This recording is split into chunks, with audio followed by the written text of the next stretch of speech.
Or 9/11 plans. They changed water and wastewater plans.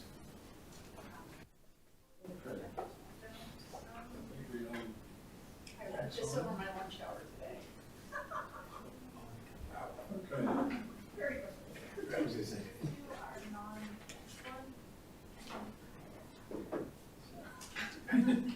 Super tight security. They never showed you this. Yeah.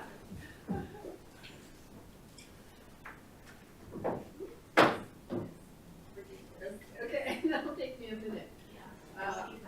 Okay. That's still yours. This is yours. Fine.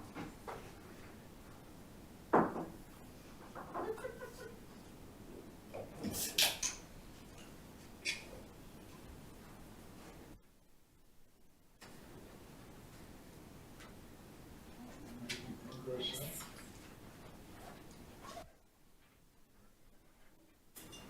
See how well I can type this. But that's the challenge. Okay, I'd like to call to the order a regular meeting of the Planning Commission. Can we do a roll call? Chairman Harper, Yes. Commissioner Vaughn, Here. Commissioner Whitty, Commissioner Barnes, Present. Commissioner Gordon, Present. Commissioner Mojo, Present. Commissioner Gross, Present. Commissioner Shanahan. Present. All right. Okay, the next item is public comment. If there's anybody who'd like to make public Recording in progress. Sorry, I forgot that part.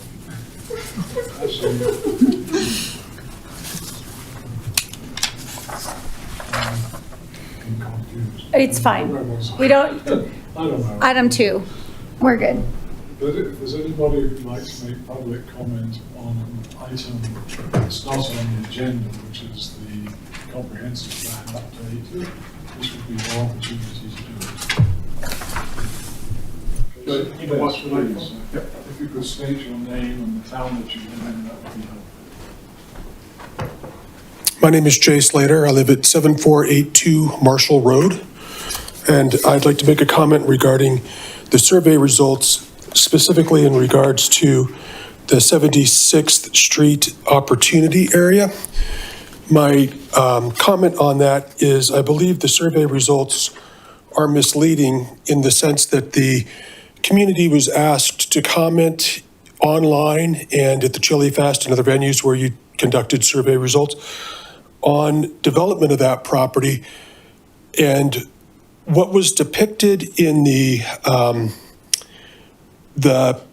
survey that residents were commenting on showed roughly half of that property being subject to development, and the other half, the western portion of that, would be open and preserve the natural beauty and scenery. There's a pond there as well that I think community residents would benefit from. So let me just look at my notes here, apologize. There were residents commented that lower density and medium density with height restrictions potentially on that property were what they were in favor of. And I know at least one of the plans that's been submitted for development on that property doesn't comply with at least that. So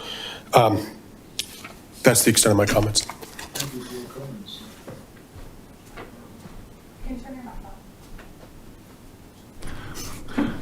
I have to say thank you for your comments with my mic on, so thank you. We have one person online. Mr. What? I can't tell. Mr. or Ms. Welch, did you wish to make a comment on a non-agenda item?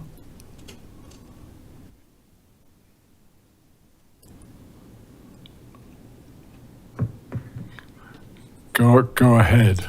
Hey, good evening. Can you hear me? Yes. Sorry, my camera is not on at the moment. Really, I'm just here to listen along.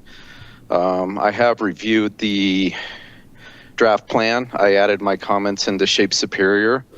I applaud the work that you're doing. It's not an easy task to get something like this together. I was on OSAC for many years, and we had to put together summary reports that were very similar, where we looked at each property and ranked them in terms of with an open space lens. But even that, just that tiny lens, I know how difficult that was. So I appreciate all you're doing and wish you the best of luck getting this finalized. Well, thank you for your comments. We appreciate that. We'd like to get it finalized too. Okay. I think that was the only two people who are in attendance at the moment. So the next item on the agenda is approval of the minutes of our last meeting. Would somebody like to make a motion to approve the minutes? I'll make a motion to approve the minutes from the 12/16 meeting. I second. We probably need a roll call, do we, because people are absent. Okay. Chairman Harper, Yes. Commissioner Vaughn, Yes. Commissioner Barnes, Yes. Commissioner Gordon, Abstain. Wasn't there. Commissioner Mojo, Yes. Commissioner Gross, Abstain. and Commissioner Shanahan. Yes. Passes. And the next item on our agenda is a comprehensive plan update. Are you going to introduce this, Renee, or are we just going to dive in? Sure. Let me turn on my microphone. We probably turn some lights on. Yeah, Actually, can I ask a question before we started? I should have looked at this. I'm listed as absent at the last meeting. I was having trouble with Zoom. yeah, you joined and- us. Yeah, I joined you. We can change that. Thank you. Thank you.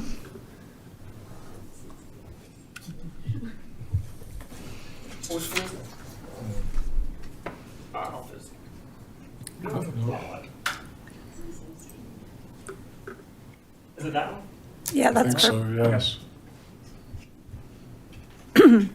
So this evening, we have our consulting team, well, we have our consultant here. Nora is here to give you an update on the comprehensive plan. Right now, the idea is this is kind of, we've sent out the final draft, well, the final draft of the plan update. We're going to go through, all the sections, have a good discussion, get your feedback tonight. And then on the 3rd, we're going to ask you to make a recommendation. So you'll have a little bit of extra time since it's a long plan and Friday to Tuesday isn't a lot of time. I wanted to give you some additional time to think about and consider and send any additional thoughts or comments after this evening's meeting. Thank you. Is this is on? That sounds like it's on. Is there a way I can download this and view it in a PDF, the presentation? Nora, if you could speak closer to, I think you have Yes. to speak very close to that microphone in order for people to be able to hear. Great, thank you. Oh, there. And you can, Okay. you can do like a full screen if you want to do full screen. This? Or what about the 3 things on the far side?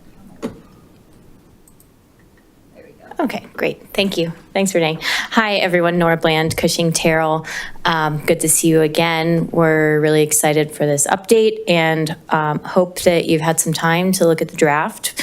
But if not, we're hoping that we can continue to collect comments. Public comment period is open right now, so. Oops. I hope I don't need to. There's an arrow on Oh, got it. It's the side arrow, not the down. Tonight, we're going to talk about the purpose of the comprehensive plan, the review process thus far and moving forward, what we heard from engagement most often, key changes since we spoke to you in December, which include the executive summary, the implementation tables, other kind of minor changes in terms of plan organization, future land use, opportunity areas, and then we'll open it up for questions and discussion and talk about the next steps towards adoption. So really the purpose of a comprehensive plan, and this is likely a review for most people, but this is a public hearing, so we just want to make sure that everyone listening in or reviewing the recording is aware. It's a long-range policy guide for managing growth, development, and public investment. It builds on prior planning efforts while responding to changing conditions, different community priorities, and new opportunities and challenges that the town faces. So it's a policy document to inform decision-making by town council, commissions like yourself, staff, and community partners. I think I need to zoom out a little here. Okay. So an important thing to understand through this process is what the inputs are, so where we're gathering information, what the plan provides in terms of guidance, and then how it becomes implemented. So the main inputs are an existing conditions analysis that was done in 2020, at the end of 2024, with demographics, existing land use, population, a market study, best practices research, looking at what peer communities are doing, existing plans and studies that have been adopted or created over time in Superior, and then community input through a process that I'll detail in a little bit. So the plan, what the guidance that the plan provides is that vision, the goals, and the strategies. And then the way that those become implemented is through the future land use plan, which includes the map, the future land use categories, and then those opportunity areas. And then the implementation matrices, which are now in each plan element chapter, are also those action steps, that roadmap for steps to take to implement the plan. And then kind of the implementation matrices or the actions really inform updates to the zoning code and other actual regulatory updates. A review of the outreach process. We started in summer 2024. We had a page on the project on the Shape Superior website. Community survey that was advertised at Chili Fest and Fall Festival. A business survey and a renter survey that were completed because we felt that those were gaps in the initial community survey of respondents.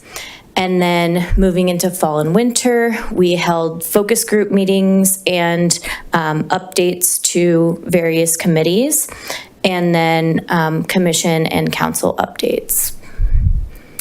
Moving into spring of last year, we held our speaker series, pop-up event to advertise our first open house. And that open house happened in May of 2025. And then we had an online survey version of the open house for anyone who couldn't make it in person. And then in summer and fall of last year, we did a rapid priority survey at Chili Fest, our second open house, and then another online open house activity for people who couldn't make it. And then here we are kind of now in winter 2026 through the adoption process. Are people hearing me okay through this? Okay. The top themes that we heard through engagement is that really people's love for Superior is rooted in nature, character, and community. There's a strong desire for balanced and thoughtful growth. Transportation and walkability are really high priorities. Housing needs more diversity and affordability. Local businesses need support to thrive. Arts and culture are emerging priorities, and sustainability and inclusivity have to guide future planning. And all of that has kind of helped shape the community vision. So a community for all, a vibrant, inclusive community where people are valued, diversity is celebrated, and both residents and businesses are empowered to shape their shared future. And then we've kind of got this little acronym here of what shapes Superior. S stands for Superior's distinct town character. H is for healthy and accessible environment. A is for active and community and connected neighborhoods. P is for prepared and resilient community. And then E is for economic vibrancy. And so within the draft, you'll see associated with the goals are the letters that are highlighted in full color that connect back to these kind of community values. The plan elements that the plan addresses are land use. We talk about future land use and designations, town character and opportunity areas. Community is really about the people, so demographics, cultural identity, community engagement and town events. Economic development addresses workforce and jobs, education and income, and the town's long-term fiscal sustainability. Housing, we talk about housing supply, affordability, and future needs. Sustainability talks about greenhouse gases, water, energy systems, and green building. Resiliency is hazard mitigation, regional partnerships, resilient infrastructure, and preparedness. Parks, recreation, open space talks about the existing network and amenities and the role of open space. Town utilities and infrastructure, we talk about utilities, health and safety and maintenance, and then transportation, multimodal mobility, safety and connectivity, understanding that this plan was completed in tandem with the transportation plan. So the plan elements, kind of the recommendations that are associated with those are broken down into 3 different levels. Goals are really those broad statements that push forward achieving the vision. Policies are derived from goals, but they're a set of guidelines that can help with decision making. And then actions are specifically tied to departments or partner organizations, but they're those steps that can be completed at various stages to help achieve the goals and the vision of the plan. Okay, some organizational changes that have been made based on feedback from you all and various town departments are the executive summary is shortened. I think it's 6 pages now. So we have kind of shaping the town's future, talking about the plan, purpose, its use and intent, high-level summary of the engagement process and the top themes from engagement. It now has the future land use map and the opportunity areas that are listed and linked so that you can kind of click on where that opportunity area is listed and it'll take you to that section of the plan. And then the townwide vision.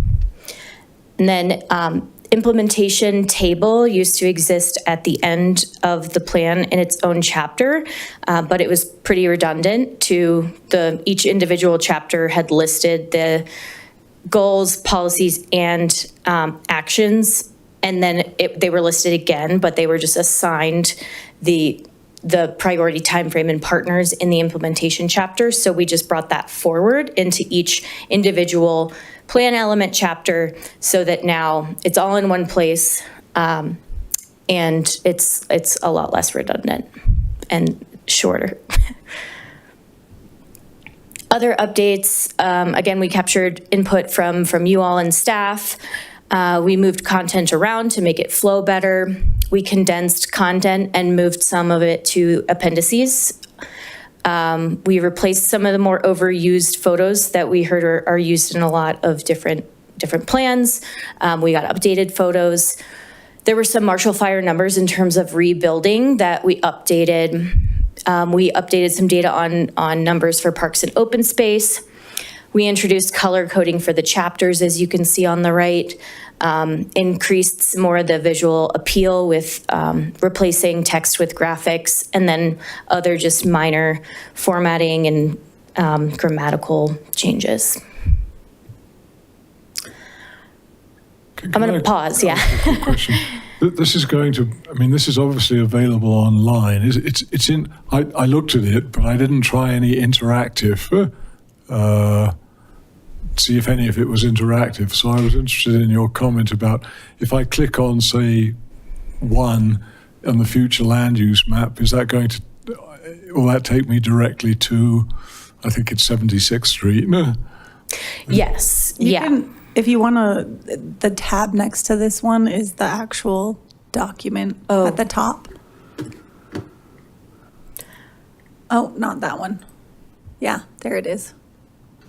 So if you want to demonstrate. Yeah, so that'll bring you right to, so I'll do the opportunity areas, because. So that takes you there, and then if you want, in the opportunity areas section of the,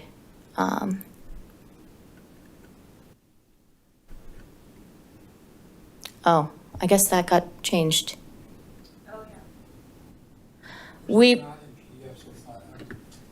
Yeah, no, this should be. I think what an update from tonight can be is they'll be listed here and linked right here. They're linked in the table of contents in terms of that's where you can find all of the opportunity areas, but they were meant to be linked in the executive summary specifically to each one, so that if you want to find 76th Street, you would click on that right under here. I think that would be great. Yeah, we had it, and then it was taking up the whole page, so the We can just make intent it was to small. like put it just listed on this page instead of have like a whole page dedicated to each one. Yes, yeah. Thank you for that comment. Any other thoughts or comments before I move on to future land use? Okay, great. A little background about kind of the purpose of future land use. It's a tool to illustrate the community's vision for growth. It helps guide decision-making or recommendation on land use applications. It's informed by the public history and landowners, and it is amendable. What it's not is regulatory. It's a guiding document. It's definitely not zoning, but it can inform updates to the zoning ordinance or guidance on rezoning applications. It's not a plan for development, and it's not new. The 2012 comprehensive plan had a future land use map.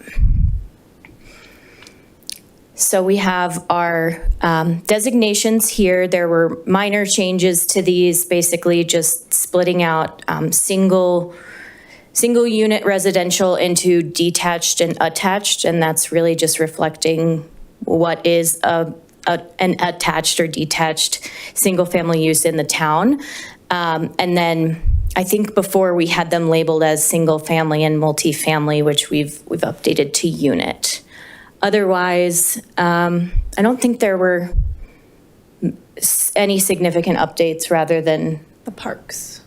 oh, yes. So the parks have been changed to developed park, open space, and private circulation and green space, whereas before they were open space, natural, open space, recreation, and I think open space, natural, private circulation and green space were included in that.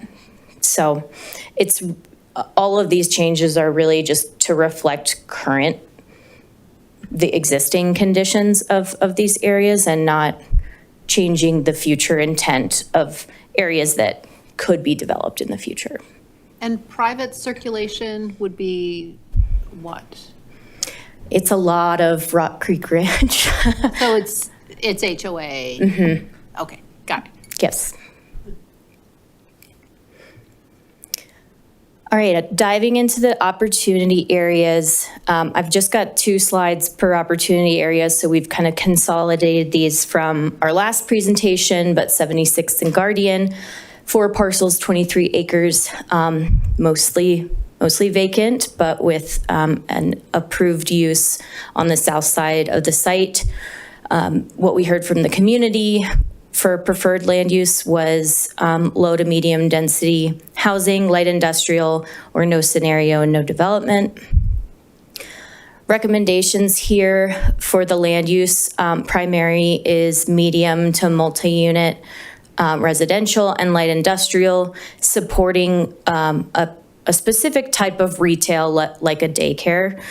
Some of the policy connections that were made here are for H1.3, missing middle housing, H3.1, senior housing, H2, affordable housing, and then parks, recreation, and open space, preservation of open space, understanding that the west side of the site with the detention pond is intended to be preserved. Built form would be a grid or modified grid. Parcel size for the residential would be between small and medium. For the light industrial would be larger, just based on what's been approved. Building scale could be townhomes to multi-unit and up to 2-story light industrial. There are obvious transit connections to the park and ride within a half a mile, and then parking would be surface or garage. Discovery, 5 parcels, 12.2 acres. It's vacant with some commercial. Community preferred land uses were office industrial, housing, mixed use, or no scenario, no development. Preferred land use recommendations for primary are residential and office, and really that office being prioritized along Discovery Parkway. Supporting being commercial, so policy connections here, missing middle housing, senior housing, continuing to cultivate downtown Superior and kind of spilling out from the main center, and then reducing single occupancy vehicle trips, understanding that if people were to live here, they would have close access to commercial and other services. Block pattern would be curvilinear. Parcel size for residential between small and medium, and then for office could be between medium and large. Connection to the RTD stop at Main and Gateway. Building scale, townhomes to multi-unit up to 3 stories, and then parking, surface, and garage. Superior Marketplace, 21 parcels, 85 acres, existing land uses business. What we heard from the community was desire for mixed use, multi-unit housing, retail, commercial, or neither scenario, no development. And then the recommendation for primary land use is mixed use, commercial first story with residential above, and medium to high density residential. Supporting would be standalone commercial. Block pattern would ideally be a grid with a medium parcel size. RT parking ride is right there. Building scale would be multi-unit between 25 and 35 dwelling units per acre. And then really here we'd be looking for a mix of structured and surface parking, depending on how many units and the needs of the RTD park and ride. Original town, 8 parcels, 2.5 acres, existing land uses vacant and commercial.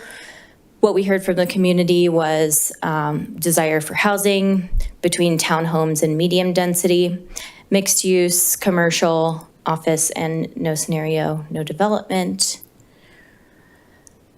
Recommended primary land use is mixed use with residential and some more smaller scale neighborhoods serving commercial, prioritizing that commercial along McCaslin, and then supporting could be office.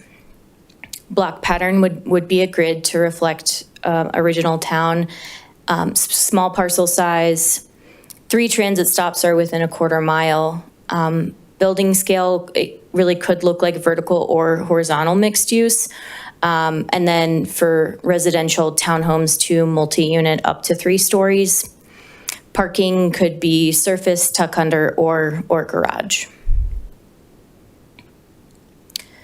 Town 15, currently 1 parcel, 15 acres vacant. Preferred land uses from the community are parks and open space, recreation, community amenities, town offices, housing from single unit to townhomes, and then neither scenario, no development. Recommended primary uses for open space and recreation. Supporting uses could be housing, park space, and open space.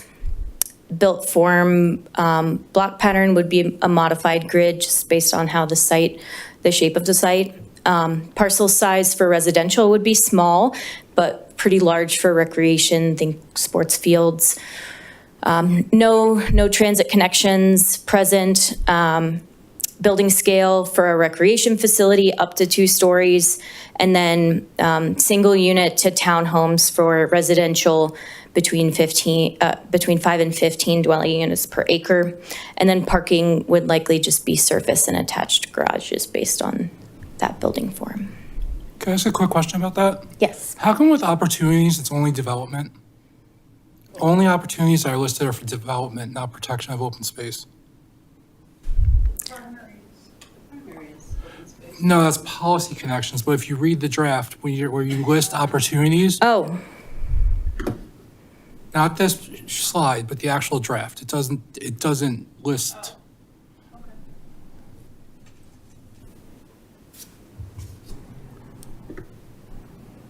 It's page like 65. okay. Sorry for scrolling.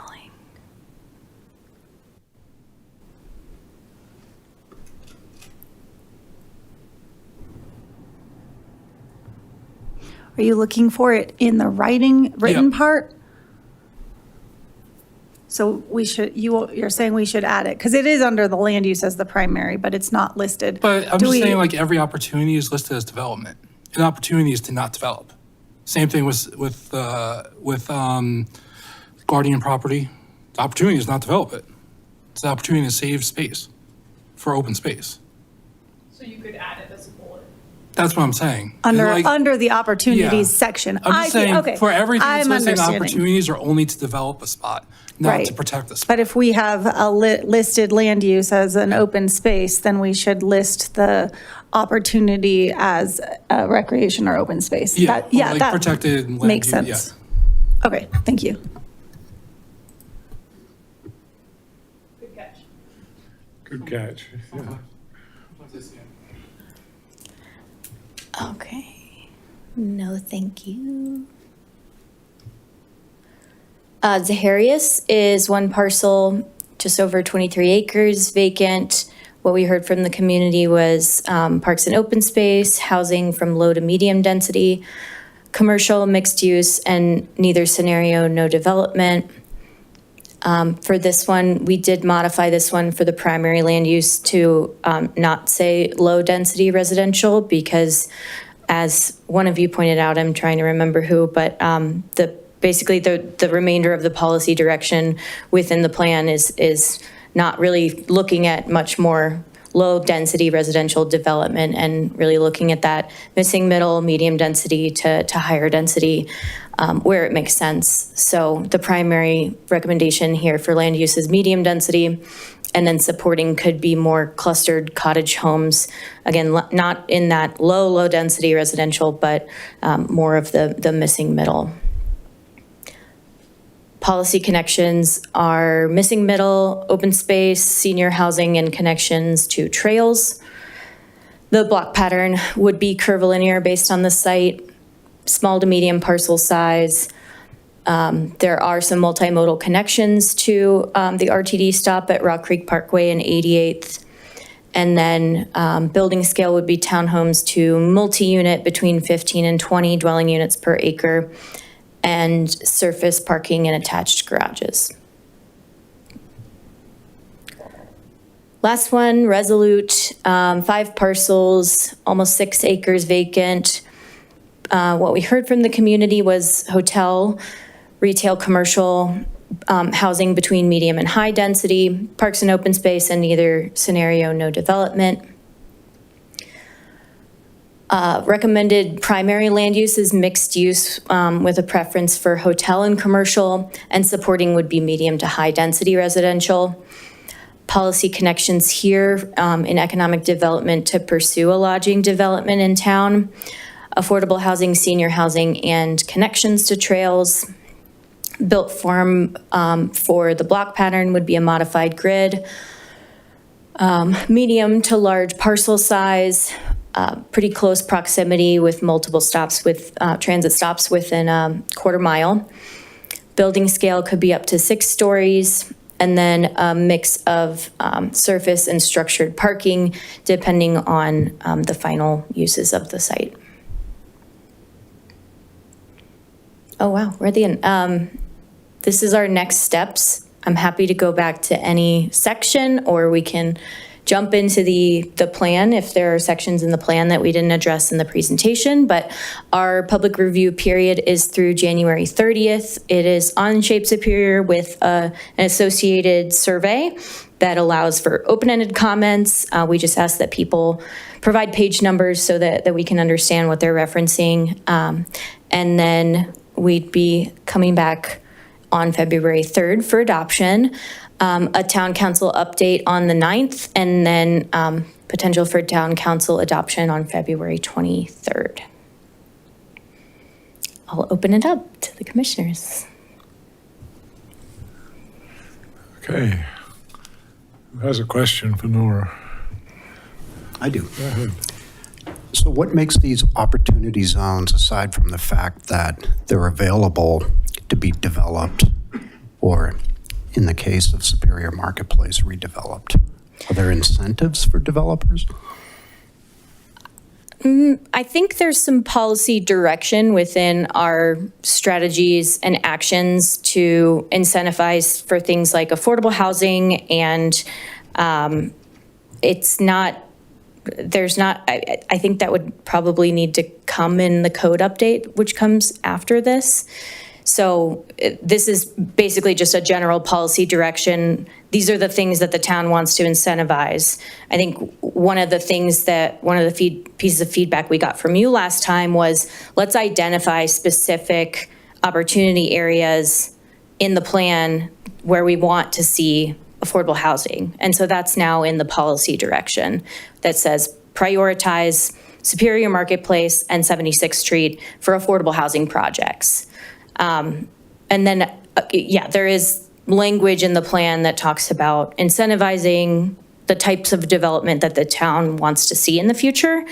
I think for the majority of them, they're not tied to specific opportunity areas, just so that the market can be the way the market is, and it doesn't have to necessarily shoehorn a certain site into being for a specific, necessarily a too specific use, so that it allows for developers to still be creative and get the best use out of their land while providing a general direction.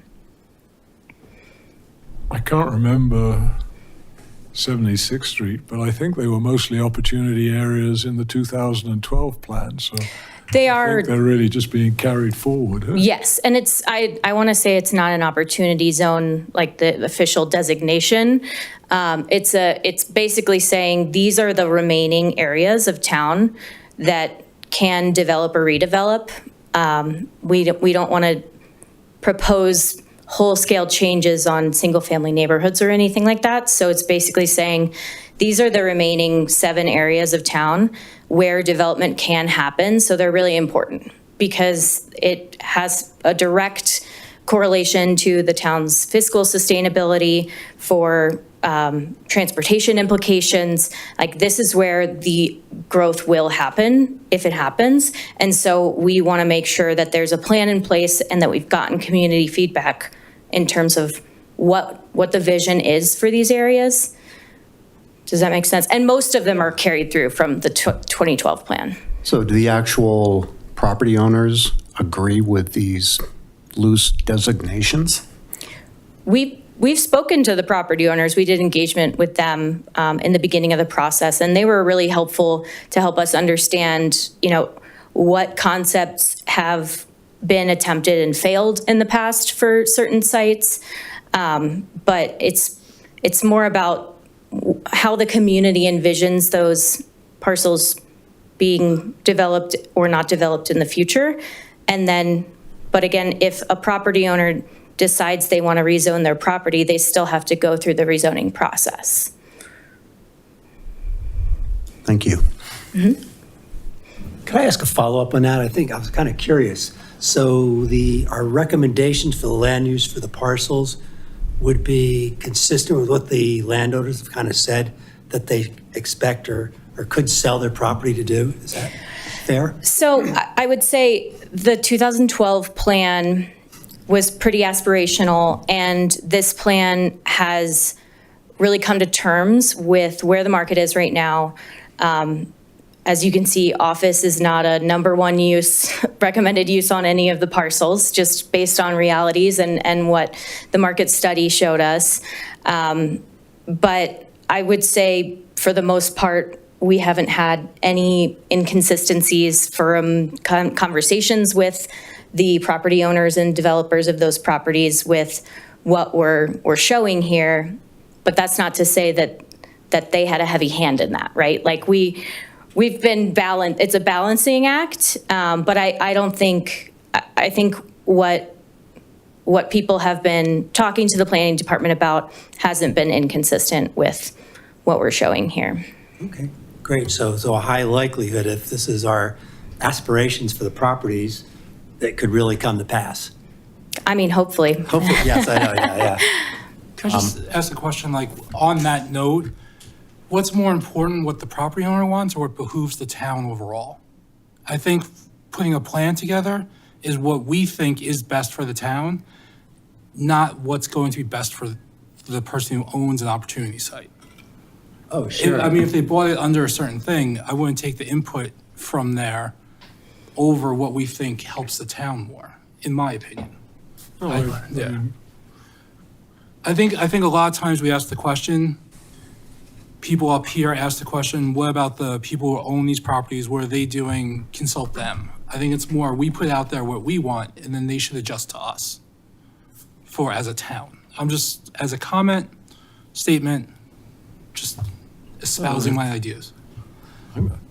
I think we're here as a commission for the town, not for the property owners, so I don't think anybody would challenge that view. No, I'm just thinking it'd be nice. What we have as a desire is what the market's telling us, this will probably work. That's all I was trying to feel out. So it's just kind of good to hear we've actually arrived at something like that. Just making a comment. So just a general question for getting feedback. The process we did last time, having that PDF where we could all mark up and give comments, did that work well? Yeah, I think we can streamline it in the future. I think the fact that we were getting staff comment at the same time as your comments, staff wasn't able to comment in the same way that you were. So I think for you all, I think providing that draft did work well for, those of you who used it. I think it did, the online version, being able to comment on that. Did it work okay for you all? I thought it was good. I had a lot of comments and yeah. Okay. Easy for me, I thought. Because we're happy to do that again. Yeah. I mean, we could provide you a link tomorrow. Okay. So I have some detailed comments, but I'll try to stay away from those right now. Yeah. A comment on the executive summary, if you could flip Yeah. Back to the document. I appreciate the fact that I think it's much better than it was. Mm-hmm. It still is long. One thing that struck me, like a lot of the graphics, like the right page of the top themes, is an exact repeat of what's later in the body. It seems like those probably do not need to be put in the executive summary like that, would save a whole page. And I think there's 4 pages like that. And then the other thing I was going to say, some of those could be summarized in words, and your presentation site, I think I had the purpose slide and the theme slide, was like a great summary that could be verbiage in the executive summary rather than taking up full pages with kind of the graphics. I mean, just kind of, I think it'd actually be easier to read too, for me. Some people need graphics. Yeah. Well, look back at it. As It's- someone with ADHD, you need to be able to break it up. Well, flip back to the previous page. I mean, that's a lot of text. All I'm saying is, But then now you know I think corresponding colors down the line.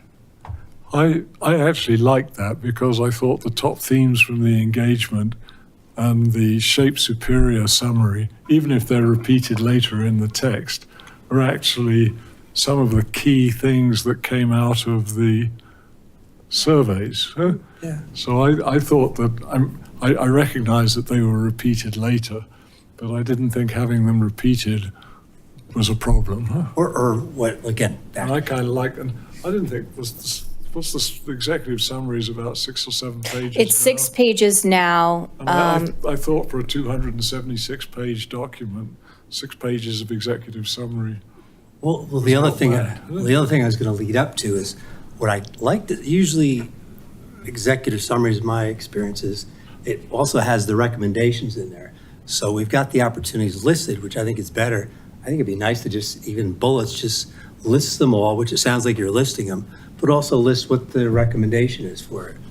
I mean, just a line or two, and then certainly the links to go back to if someone wants to see the detail. But someone very quickly in one spot could see, okay, Sahara is medium density residential, okay, fine. And then everyone will probably go right to Town 15 to see what's recommended there. And I just think having the recommendations listed there is what really is part of a typical executive summary. So I was looking to save space, so there's a little bit of space to do that. I understand what you're saying, but for this kind of document, I don't agree with you because the land use opportunities are too expand. I think just putting in the recommendations without having the pictures and the detail would not be very informative. So that's why I asked earlier about if you click on that, if I click on that one, for instance, if it takes me to 76th Street, Oh, yeah, we can link the map I too. mean, if you That would be good, sure. if you can link the map to the real section, that would actually meet your goal Yes. without having to put more text in it. Yeah. Okay. I've got What? a comment. I took a look at Louisville's compre. I got lit up too. Cool. No, never mind. Go ahead. Sorry, that was my comment. Oh, you're looking at it too? Yeah. Okay. Yeah, I took a look at Louisville's comprehensive plan. They are pretty much on the same timeline that we're on. And they had a page in their introduction that was 10 big things to get right over the next 10 years. And I just thought that was kind of a really positive way to kind of present things. And, you know, obviously these are priorities. So you might want to take a look at that. Okay. My question is very much aligned with that. So to what extent has staff and the consultant team been kind of kept apprised of Louisville's process? You don't care about Louisville? No, we are tracking what they're doing because we know we're kind of, we've gone ahead and behind. We're leapfrogging with them in this process. So we've been following along and tracking to see. Aren't the 10, sorry, Ryan, aren't the 10 big things the top themes that came out of this? In Louisville's? No, here. Top themes from engagement. I mean, isn't that the 10 big things that we're really aiming for? We only need 7. Well, we only have 7. Louisville has about twice as many people as we do, so maybe that's why they have more. So I would just say, kind of align with where you were going with it. Like, they're very much in our same process. They have a 2013 plan. We have a 2012. They have a 95% plan out right now. It was just released. They're going to do an open house on the 28th of January. I have a few comments because I've read through theirs as well. One of my comments was it's a better narrative. Like it is more readable to the entire public. And that's really important in this plan, to the point they have the 10 big things we should get right over the next 10 years, but then they get into who uses this plan, and they break it down to residents and communities, staff. Use this plan when you are doing these things, and it's just like a really solid narrative. The other thing, or two more things that I really like from their plan that I would love to see in ours, is they have a really good community profile, which is an awesome snapshot of their town right now. Something that I feel like our 2012 plan misses, and it wasn't even until we kind of had some members in our audience at our public hearings kind of go, oh, I was part of the town when we were drafting that in 2012 to kind of explain something. We're missing a bit of the context of it. And so I think if we were able to provide more of a snapshot of who we are right now with like numbers and demographics and how we changed, it might more influence how we drafted and kind of interpreted our position statements on the opportunity areas.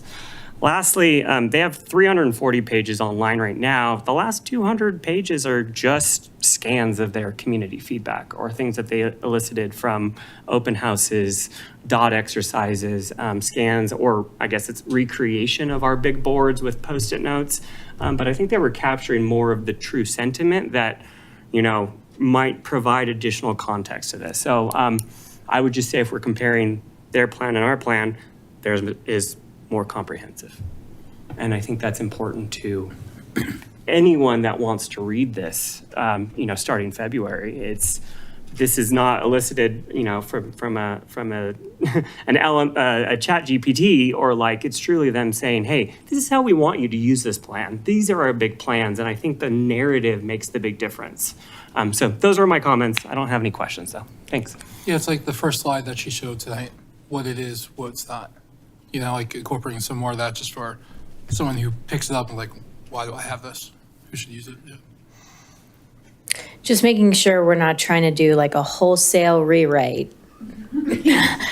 Some of the budget, comments right? made it seem a little bit like that, so I just want to clarify. No, it is simply to say, Louisville, our closest neighbor, is doing the exact same thing. They have a really great 95% draft of a comprehensive plan. So do we. And I think that, if we can learn from what they're doing and we're doing, specifically on our comments of having a really strong executive summary and what this is supposed to do, I think it just makes the document more powerful. I believe the content inside has been elicited correctly. I would love to prove our work and show more of the, the cards we got from Beer Fest and whatnot. Maybe just as appendices. I think even just pure critique for just, like how you wanted the 10 things we did right sort of thing. If you just increase that first sentence 2 points, make it bolder, there's your summary. There's your 7 points that you want. And it just sticks out more as a pure aesthetic observation. Because that's the same exact thing that you were just asking for. Like, these are the 7 things that we want. So that's the top themes, I feel like. So like in the executive summary, we Or like could with the top themes for change engagement, this yeah. and bold the first piece of each of them. Yeah, And like then even in just the- looking at the red one, top themes from engagement. Yes, it would be make like love for lo- superior rooted in nature bolder, and then that's what someone realizes. Oh, that's our number one goal for nature, and that's I in this gotcha. color. In my humble opinion, so. But yeah, and I think it's going good, and it's a different plan for a different community. So I think there are some things that you can learn from any other comprehensive plan that we've all done. So, but I think this is going the right way. I think they are slightly bold. Slightly, but just more. Yeah. Yeah. A little more. Yeah. Yeah. Yeah. Impressed with. But that's just nitpicking. Other than that, rewrite the whole thing. No, I'm joking. It's in the budget, so. Anne, any more comments? One thing that does concern me in the demographic details, well into the plan, well in. I think on page 134, there's mention of declining enrollment. And it says that school enrollment has declined over the last 3 years. In my mind, that is just a tremendous understatement. School enrollment has been declining for a solid decade. There was one little blip in, like, between 21 and 22. There were a few things going on in town right then. But one of the things that Boulder Valley School District tracks is the number of children in a neighborhood, in a school area, whether they go to that school or not. And that has declined quite a bit. I actually, because I'm kind of geeky about this, I made a graph. And our school capacity is just about 1,500 students. 10 years ago, we had a little bit more than that. Further back in history, we had much more. We were over capacity, mostly at Superior Elementary, which was built first, and housing was built in that part of town first. But in the 24-25 school year, enrollment was just around 1,000. So basically from 1,500 to 1,000, and official numbers will be out on the Colorado Department of Education website like any day. Or maybe they're there. I used BVSD sources. But I think it's really important to look at the fact that the school-age population is just cratering, and we have many more kids. This is only the K-12 look. I'm sure they have similar statistics on high school kids. They're just not as easy to pull out for Superior specifically, but there are many, many more high school seniors than there are incoming kindergartners. But that's not a population graph. That's an attendance graph. That's different. No, this is a population graph. So that's the amount of kids that age? It's the amount of kids in that school Not in the age school, range. in the Not school. in the schools, in the neighborhood, regardless of where they go to school. You know, it's probably not a perfect count because they probably don't know of every homeschooled child. But they know who's going to any outside of our district, any other school in the district, a charter school. So they know a lot. Is the school age, the amount of students school age declining? Not attending schools, but is the actual population? Yes, of kids? what I'm saying is the actual population of children is Which probably has a declining. correlation to the elderly that's going up, which means once the elderly moves out, then you will have younger people moving back in and the student population will come back. Maybe, It's but we're pretty not seeing, sinusoidal. but we're not seeing that Yeah. churn. And there's an issue with housing for seniors. Like, where do seniors go? So what do you think needs to be done with that information? Well, I think this is really pertinent for like some of the missing middle housing. I don't think it changes our strategies so much as it helps explain why it's important. Do you want to send that information? I think we could probably add a couple of sentences on that to what we already have and adjust it, and then, Yeah. because I have to look at our goals in this section. Do we have anything on? I think we do. Yes. Well, even with from the page before where it does mention a decrease in enrollment, it doesn't mention population. Like, because Right. there are Yeah, no- that's what I mean. I think, Yeah. she's not wrong. We're missing just like an additional, Because it just seems like our schools suck. That's what that says. It sounds But they like don't. when you read that. I know, but I'm saying that's. Right, yeah, but no, when I you read that- understand, When you read that yes. where it's like our enrollment's declining, So it just sounds like people just aren't going Yeah. there Right, anymore. but it's our a decrease school-age in school age. population is Right, so I think we need to tie substantially. those two things together and then make sure that we have a goal that talks about, Yeah, sorry. And I think part of this is that the existing conditions, we realized that there were duplicate. So this section,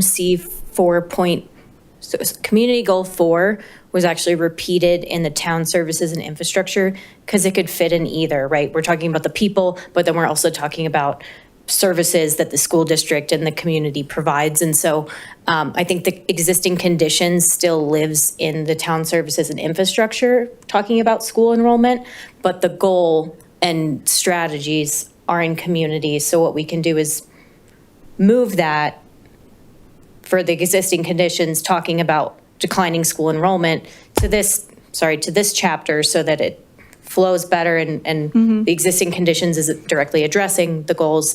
But I guess what would your ideal be to add to that statement of existing conditions, just kind of honing in more on making sure that we continue to provide housing options for younger families with school-age children? Yes, I think it is a housing, I think it's very, very much linked to housing. And when we talk about the demographics, just saying declining enrollment doesn't get at the fact that it's declining child population. Right. And people sending their kids out of the neighborhood, though. Because high schools are declining, and other schools, once you get to an age where you can send your kid to another school and you can drive them there, countless people do that. right, so both are true. The Both are true. enrollment is declining because people are choosing not to go to school here, but the population itself is also declining, so it's kind of like a double, Double-edged sword, yeah. yeah. I think that, I think it's mostly affordability and not the schools, because my kids go to Monarch High School right now, and it's one of the few schools that actually has increasing enrollment right now, because I don't know.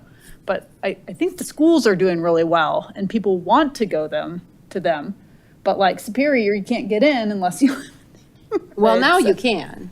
Yeah, I think but now still. I think now you can get into pretty much any school you want to go to. Yeah. But it's I think what you're saying is true all over Boulder County, isn't it? I mean, I think the Yeah. Boulder Valley Well, School District, the whole population was down this But year. it's more of an affordability. No, but you can than like the send your schools. kid to another school now. Like the way that Boulder Valley did it was so that people of lesser means could send their kids to a better school, essentially. Again, not deriding anyone, just that's the theory behind it. But what happened was people who are of lesser means can't drive their kids to another school, can't do that. But people in our community, which is generally very well-to-do, can send their kids up to Boulder because they'll drive up there, they'll get someone to bus them to carpool there. So the thing is, in good communities, if we have separate, like their kid likes to play a certain sport, they'll go to Fairview. Their kid likes to do another thing, they'll go to another school for robotics. So I think that's just a thing that somehow needs to be taken into account, or like understand that that is a major factor with declining enrollments.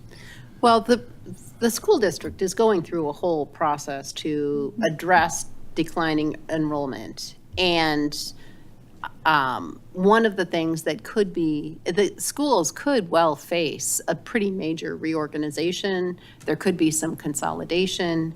There's a process that's kind of district-wide is getting ready to just kick off. There's a process at El Dorado right now to address the future and stem the tide there. You know, and I mean, in my mind, I think the town should be as supportive as possible of the local schools.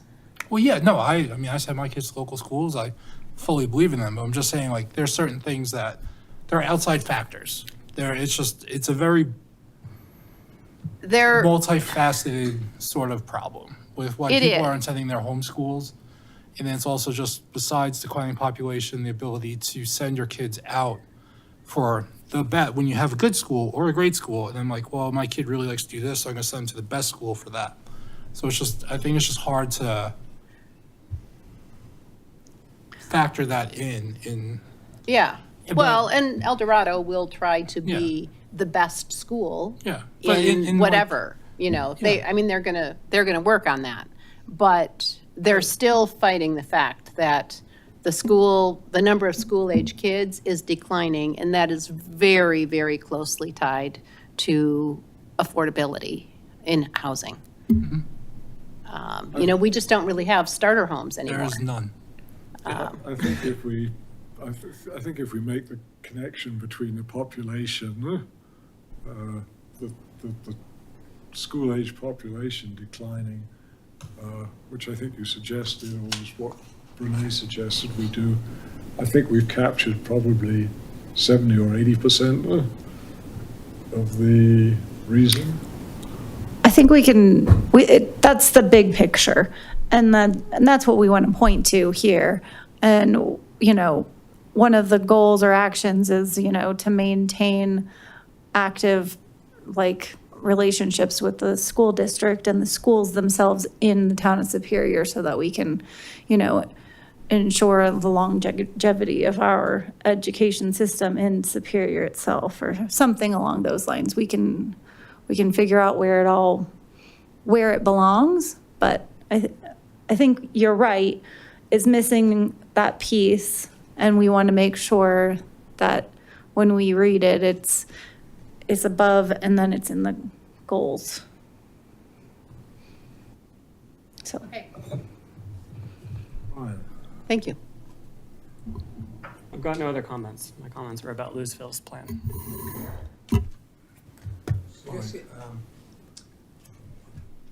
I guess, so middle housing, what is it? And I think the development proposals we've seen on Zaharias and 76th Street have both proposed a number of apartments.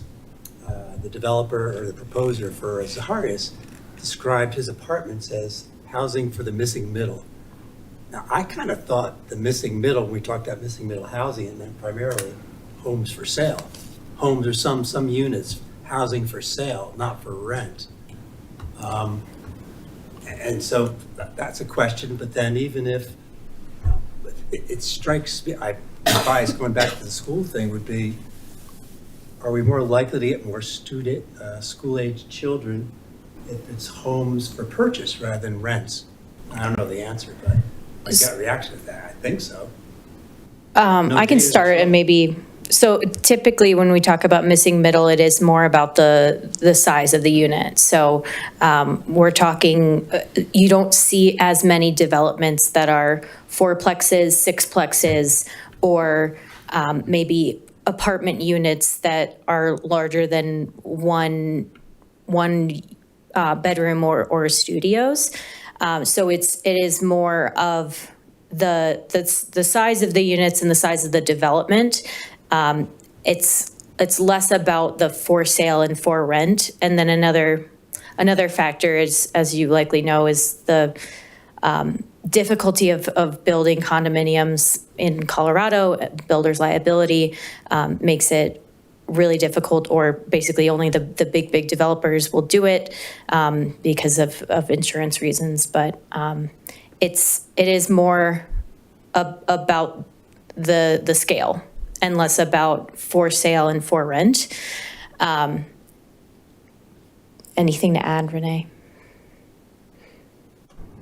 No. Or clarify? How about any data on, are there more school-age students in homes that are owned versus homes that are rented? I will say that this is a Front Range, if not nationwide, issue with school enrollment. We're seeing it in Parker, we're seeing it in Lockbuoy. We're seeing it in every community that we're working in right now. And there are so many factors. Affordability is a huge piece of it. People are having fewer children. It's becoming more and more expensive to have childcare and every other factor that you have to spend money on when you have a child. So it's not a Superior specific problem. It's definitely a problem here, but we have we have to understand that there are so many factors in play here, affordability being an important one. But I do think that in this plan, we try to, we have highlighted the importance of building affordable housing, building housing diversity, which is another piece of missing middle, and trying to support families that want to stay here, maybe families that want to move here. So, as biased, I thought it meant homes for sale. Did we get feedback from the renters in like Bell Flatirons and stuff that they'd love to be able to afford a house here? Yes, in the renter survey for sure. So I guess and the question that I don't think we can answer, but is, do we think we're going to have a lot of apartments in Superior anyway. I mean, the Marketplace and RTD are both going to be, rental units. We've got, 350 to 400 coming online downtown. If Zaharias and 76th Street both go to rental properties, it's a lot of rental units. And I guess I'm wondering if we're missing one of our goals to try to have more affordable for own housing. I mean, that's a question that y'all will have to answer as we go through it, as development opportunities come to you for rezoning and for site development plans and things like that. For sure, there's a balance. You're going to look to the housing strategies and then this comprehensive plan to know whether or not there's the correct mix of housing types. But Nora's not wrong that like missing middle doesn't necessarily mean for rent or for sale. It's really the kind of housing that a young family is needing or wanting, and the size and the number of bedrooms and the location and how it's laid out from do I have a side yard, or do I have like some space for my kid to play, just, some green space out front that's shared, or, all kinds of different factors go into that. So is it, a townhome style, or is it, apartments that are 3-4 stories? Like those are all different types of housing, even if they're for rent or for sale. So is that the wrong term to use? Like, do we want ownership? Well, that's my question. That's what I feel, because if you move to Superior as a renter, and then say a home that you can afford opens up in Broomfield, you're going to move out of town. Your kids are going to go with you. So is using the term missing middle the wrong thing that we want to do? Or just be specific, the missing middle ownership or something like that. That's my question, yeah. That's how I feel. Well, So- wouldn't it be starter homes that we're looking for? Like homes that you can buy, build equity, and then get a bigger home, and then that home goes to someone else who So can then the buy, term build missing up. middle does not suffice. Well, it would be called a starter home. So we then would using like the some term starter missing homes. middle is wrong. Yeah. Middle's the size of the house, but it seems like maybe we should also say a priority is having some starter homes so people can stay in the community. Yeah, I'll provide a little more context. So condominiums are such a great starter home.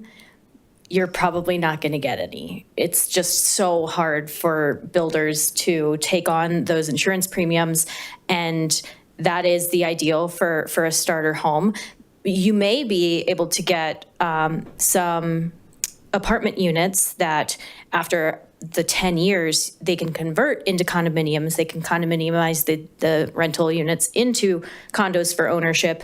But it's just really, the market is really the determining factor there. And so, there's a lot of language in the plan about promoting townhomes, and then that's really your best bet for ownership, or providing senior housing options so that seniors that are currently occupying maybe those smaller housing units that can open up as more of a starter home for those that want to move along the housing continuum.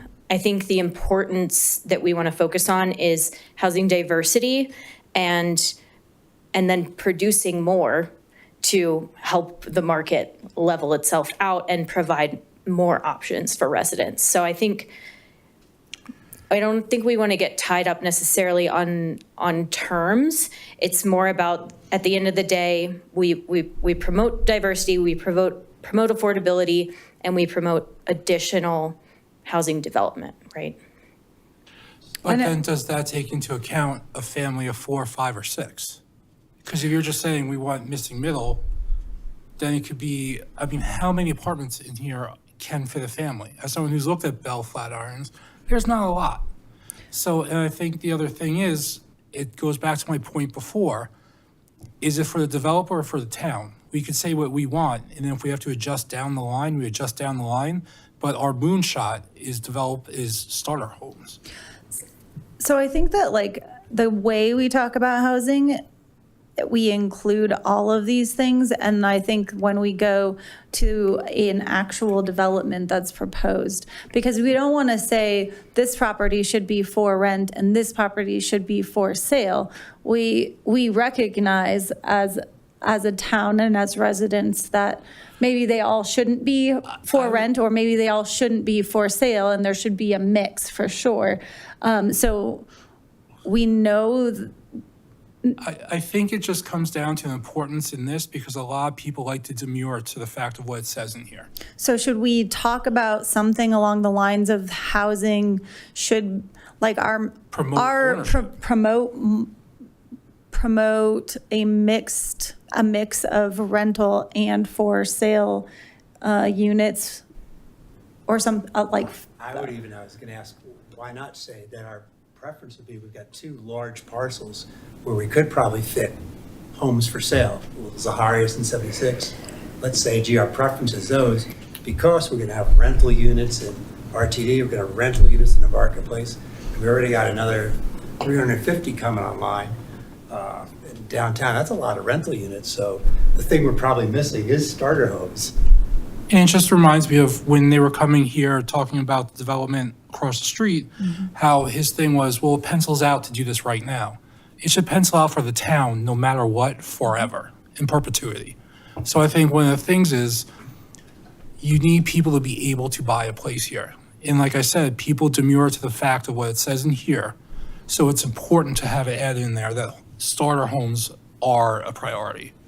And I think the other thing, if this was something, let's say we all think that's best, then it sends a message to the developers who are proposing rental units. Oh, gee, that's going to be hard to get approved. Maybe we should look at the Boulder Creek Homes or Remington and see what they could do for the property. That's all I'm saying. Maybe perhaps steer it in that direction, or try to steer it in that direction, if we think that's the right answer. The other factor, I'll just devil's advocate, is that, so let's take Zaharias, for example. We spoke to the property owners. They've tried for years and years to do residential on the property. Original vision for it was some commercial use for the town's bottom line. That's why it's continued to stay vacant.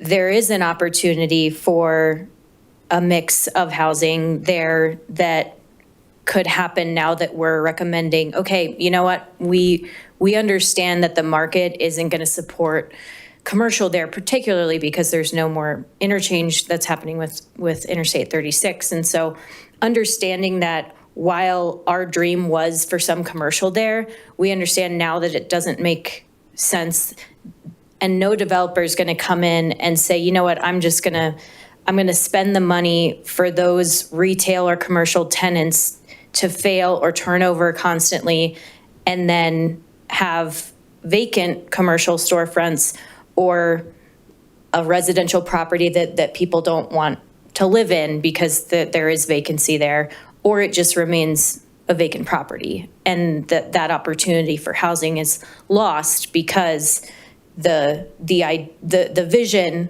didn't align with market realities. Is it a problem if it stays open for the town?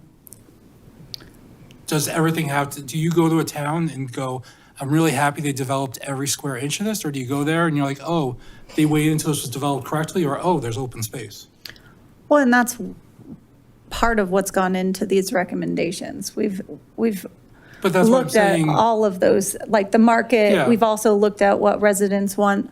I don't want to start adding a lot of verbiage that hasn't been vetted, but I think it's fair that when we talk about a mix of housing, we also talk about a mix of rent versus for sale, right? Like, I think that's for sure something that we can conclude from this mix of housing that's needed, that we all acknowledge and that residents have shared with us. But I don't want to start creating new policies or new actions that we haven't vetted from, throughout this process. But if it's a valid concern, shouldn't it be vetted then? It should be included Instead and of we just should talk forgetting about about it for sure. But it wasn't brought up It's not- throughout this process. But it's not, this isn't a complete draft, right? So we can still bring stuff up? Or do we Absolutely. just forget about it? No. That's why we're here talking about it. Yeah. That's why I'm like, I think that we can for sure add, we can talk about what makes sense to add and how it makes sense to add it and where it should go and what it should look like. Yeah, I mean, I think when we talk about affordable housing projects, we can add in, like, we'd love to see a mix of for sale and for rent. I think maybe a part of a disconnect could be if we're talking about like capital A affordable housing that's deed restricted, most funding that's going to come from the federal government or the state, it's almost all for rental units. But that said, I think we can still include language because we're not necessarily tying it to a specific funding source, so. So is affordable and missing middle the same? They can be. That's what I'm just saying, if that's the thing where like, well, affordable is from this is missing middle. You have I to be think- reasonable about this, Mike. One of the things that came out of the, I think I am being reasonable. well, but I don't think that's the right thing to say, the, because I will just get more obstinate. well, I hear you, but one of the things I was going to comment that came out of the housing presentation that the president of Boulder Creek Neighborhood said was the most expensive housing you can possibly build is new affordable housing, because you have to go through it's got the same costs as every other house, plus the costs of complying with all the regulations and raising the funding for it. So actually building new starter homes is very difficult simply because they're the most expensive homes you can possibly build.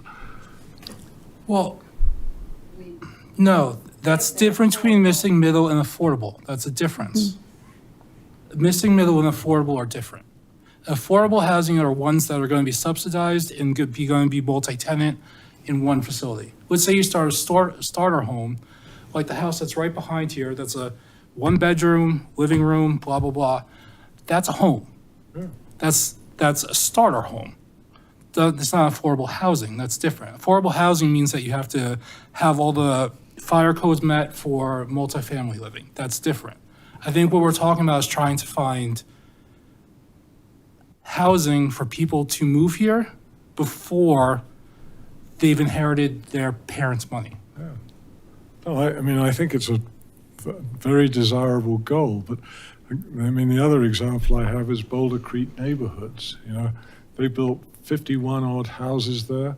When that first came, was first proposed, it wasn't described as affordable housing. It was described as attainable housing. Mm-hmm. By the time it was finally finished, it was really at the very high end of attainable. I mean, I think they were talking about $400,000 to $450,000 when that was proposed, and I think they ended up being $700,000 and north. So, you know, we can say we'd like to build new houses as a middle missing housing, but they're going to have to be pretty wealthy middle people in order to actually afford them. But I think the thing that I am saying is to put it in the plan that that's what we want. No, I don't mind putting it in the plan. That would be perfectly fine. I'm just saying that achieving it in practice could be a little challenging. Yes, but I think the I don't point mind that. was, I think yeah, putting it in the plan as a goal, if somebody can, I mean. Yeah. Why don't we, actually, I think, I mean, I this think we Saturday. hear what, I think we hear what you're saying for sure. And we can take a stab at, addressing some of that through the language we use in these actions and goals. So, in an effort to move on, but without. Yeah, so just, sorry. I was just thinking of something very simple, just saying our preference for the housing on Zaharias is for sale. I don't think we want Housing to rent. put a particular location for it. We want to talk about the types of housing development that we need and also the different, I guess, we need the economic side of the housing and the needs of the size of the housing are both equally important. And it's our job when projects come along to ensure that they're the right type and the right economic. I guess my only point is I think we really only have Zaharias 76 and maybe Town 15 to build starter homes. I don't think they're going to be feasible anywhere else. Boulder Creek had said, you need probably 100 homes to make a development or something like that affordable. Not affordable is a bad term. Economical, yeah. So that's my point. If we really do want to, we'd really like to have starter homes. I mean, those are the parcels that are probably only going to be the spot where it's feasible economically.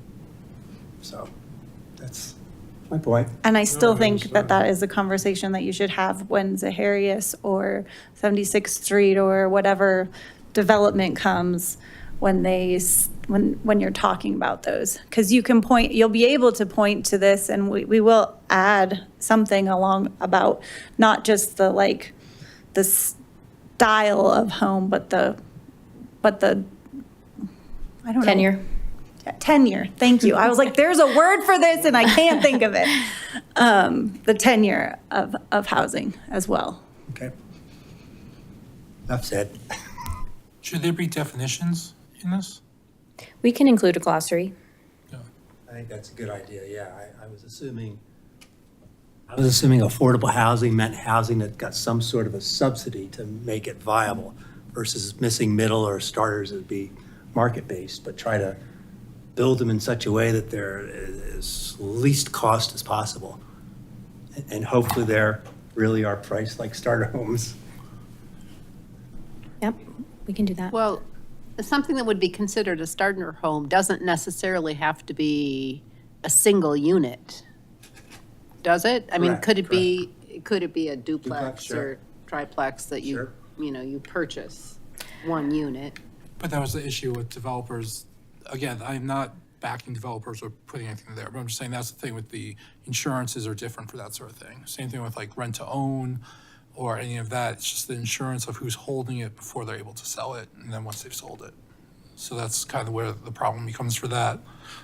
So, or like build to rent is another thing that's been big in Colorado. But again, it's if someone wants to carry the liability for it. So that's why they're hard to get multi-family for sale. Amanda? I was just noticing that in a lot of places you state like population or, like, I think you had like people of age groups for the 2012 plan and then you had the now. And I was just wondering if you're going to add any like predictions for like 10 years from now or some sort of prediction of future numbers somewhere, if you could add that. We can include projections. It's just tough because your growth is so limited and we are trying to provide direction, but also a level of flexibility for the opportunity areas. So I don't know, Renee, do you want to add?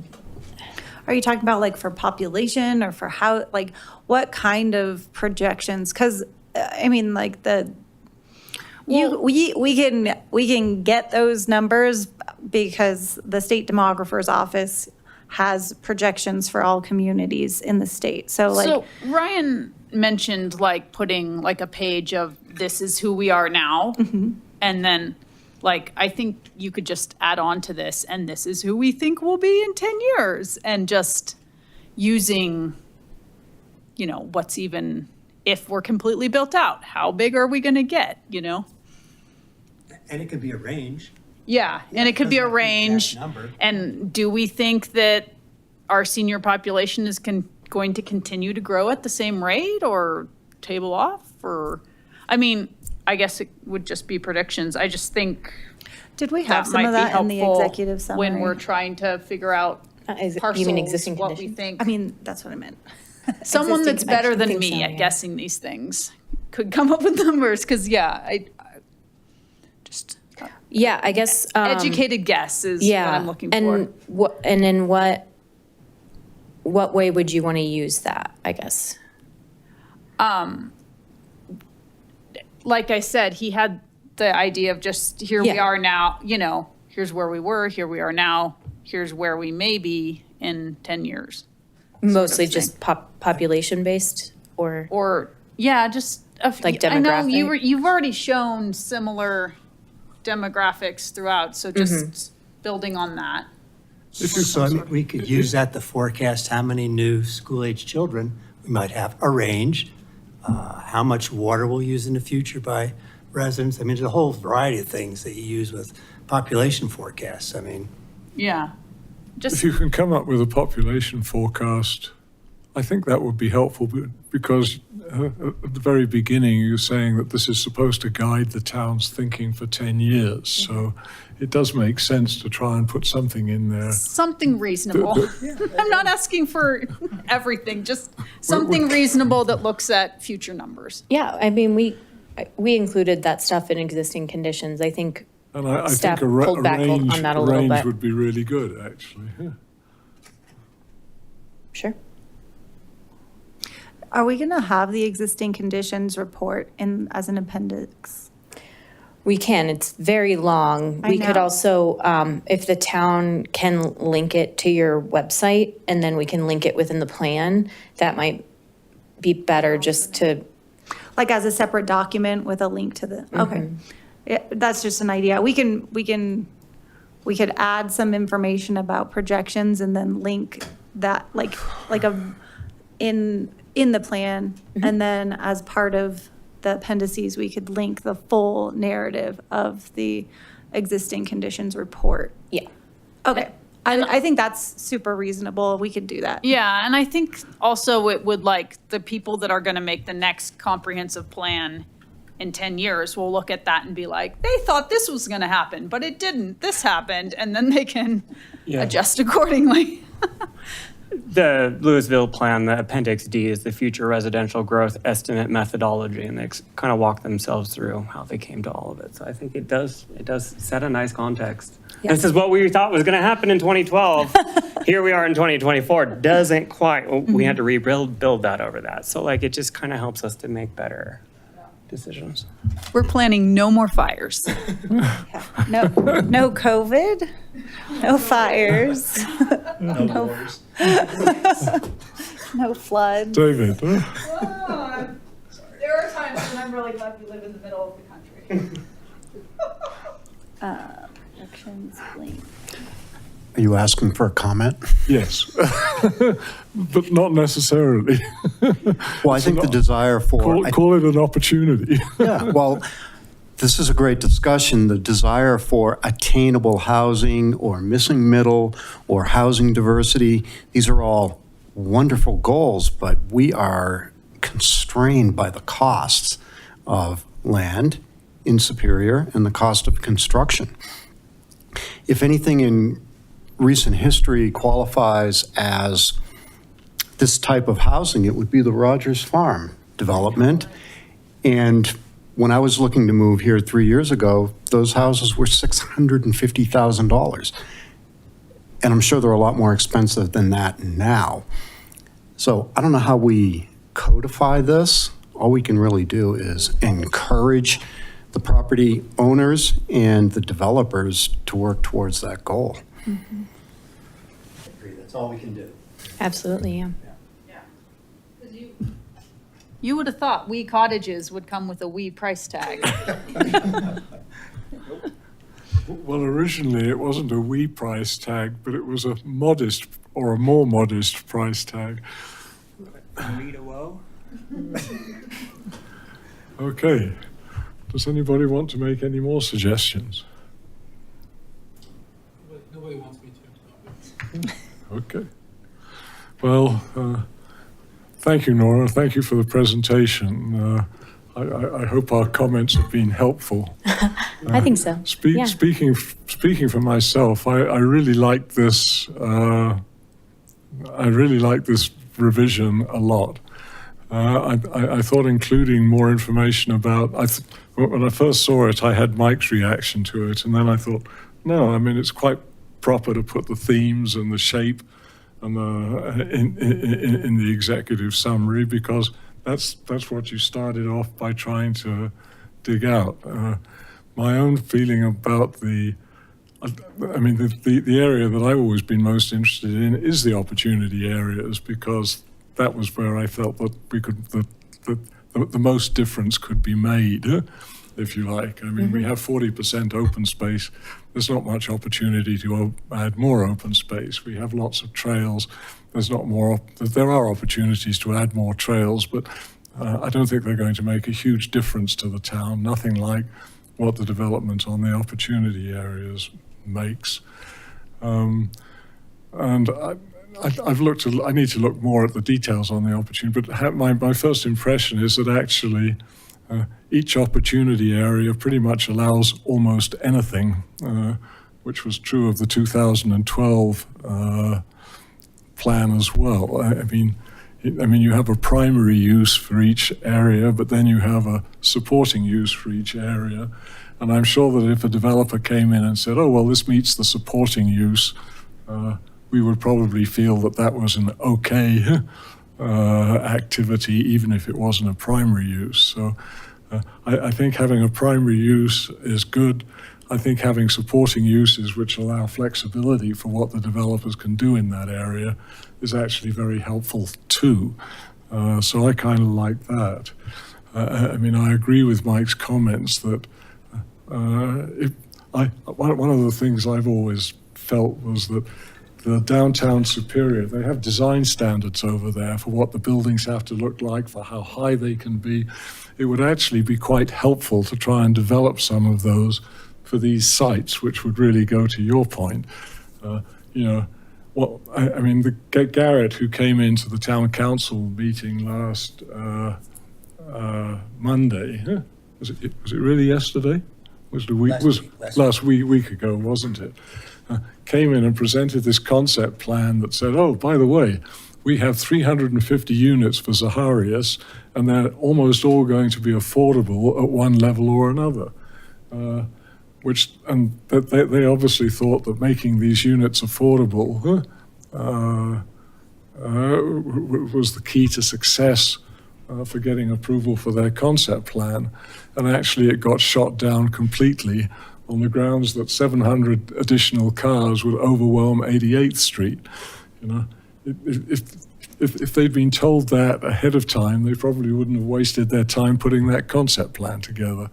And I would really like, particularly for areas like the marketplace, which already have PDs in place, to get some idea of what we think should go there. Same for Zaharias, for this 76th Street, for the reasons that this gentleman mentioned. Same for, I thought the extended activity on Town 15 was used up an awful lot of people's time that could have been avoided if there'd been a better idea of what we were really going to let be built there. So, I've suggested this to Renee. She hasn't responded yet. In your plan, you said have some suggestions that we should consider zoning changes. We should consider what kind of housing we could build there.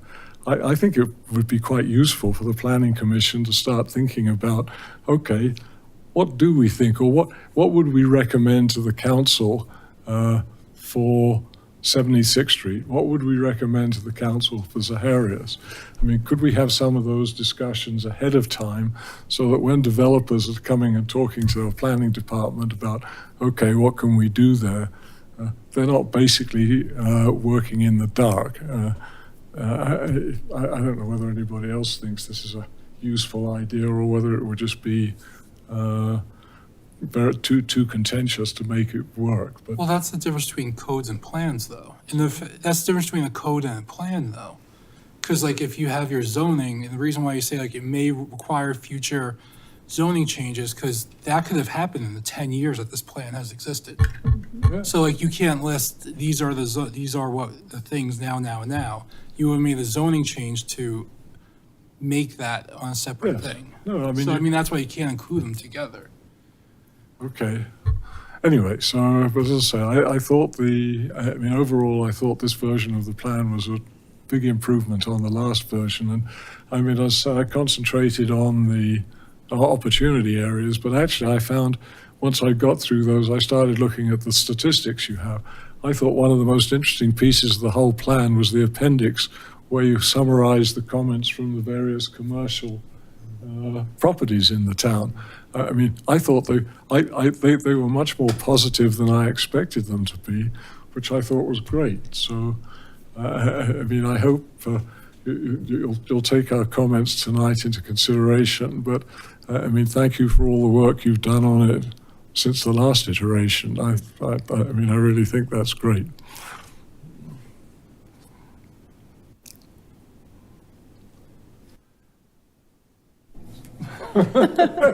You know, one thing I'm really excited to see is work that's a little bit more on the transportation side, where, like, I was really struck with the discussion on the housing proposal for 76th Street, or the concept.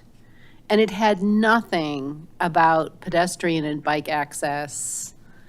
And I thought, oh, you know, won't it be great when the town comes forward with some intentions, so that if we do build things that are near the marketplace, in the marketplace, near downtown, you know, just, and we've got so many trails, we have a lot of, we've got a lot of assets. And just figuring out nice ways to link those up and kind of, you know, figure out a way around the obstacle of the Costco gas station, you know. But so I'm looking forward to having some of that work to help illuminate what works well in different opportunity areas.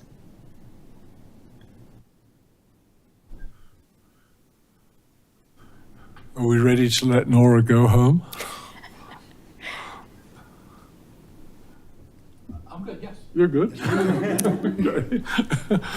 Okay. Anybody else object? Good. Thank you, Nora. Yeah. I think we're done. Thank you all. Have a good night. Sorry, thank you.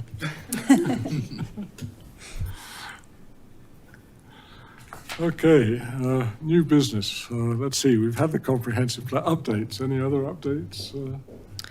The only update I have tonight is where I thought there would be fewer people, and so I didn't put the voting on this evening's for chair on here.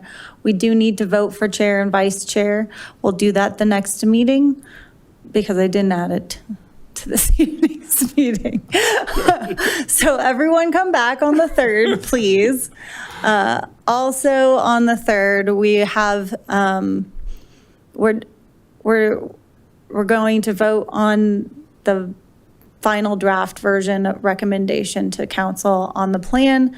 And I'll have some code amendments for chapter 16. You'll review chapter 16 code amendments in advance of the town council adopting code amendments. So there are a few sections where we're amending the code in chapter 16 specifically. So we'll bring those to you for your recommendations as well. They're on exterior lighting, EV charging, Oh, and property drainage. I noticed that the exterior lighting on the house on Williams Street, oh no, on Coal Creek Drive, seems to have been turned down a lot lately. I don't know. Well, I mean, I know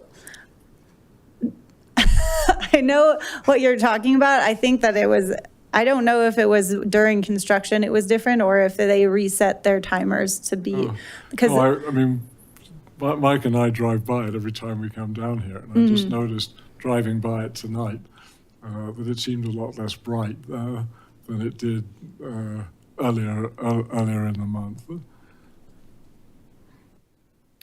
Okay. Any update on the food court? Oh, yeah. and we sent them comments and they haven't, there was a good amount of them, like nothing like crazy that should have them walking away by any means. but I'm sure they're very busy making all of the changes or suggested like comments and talking amongst each other about them. So I'm not surprised we haven't heard anything back, but hopefully we'll hear something soon. Anything about breaking ground on Kite Crossing? We have, so they're trying to schedule a groundbreaking ceremony. I'm not sure all the pieces that need to come together before that happens. They've been awarded all of the grant funding, so it's more when do the agreements come into place and when is everything solidified so that they can, put the shovel in the dirt. But it keeps moving forward, and they have a permit. Well, they don't have a permit, but their permit is ready to go when they are ready to go. So once everything is finalized, it'll be rather quick that they get started. Is there still some question about the town having grant funding for the land? Did that come through? So there's lots of different grants, and 2 of them will pass through the town. Okay. So there's a Boulder County affordable housing tax that everyone pays into that they use to support affordable housing projects. So we were awarded funding from that. Nice. And then the state CBDG, Community Development Block Grant Disaster Recovery funding is also in the works. We've received the award letter. We just haven't gotten the agreement from the state for that funding. So. Okay. Both of those will pass through the Progress. town. Yeah. Yep. Yeah. Both of those were received in the last week and a half or 2 weeks or so. So they've been long processes, but we keep inching forward. Does anybody else have anything else? In that case, we'll inch forward to an adjournment. We're adjourned.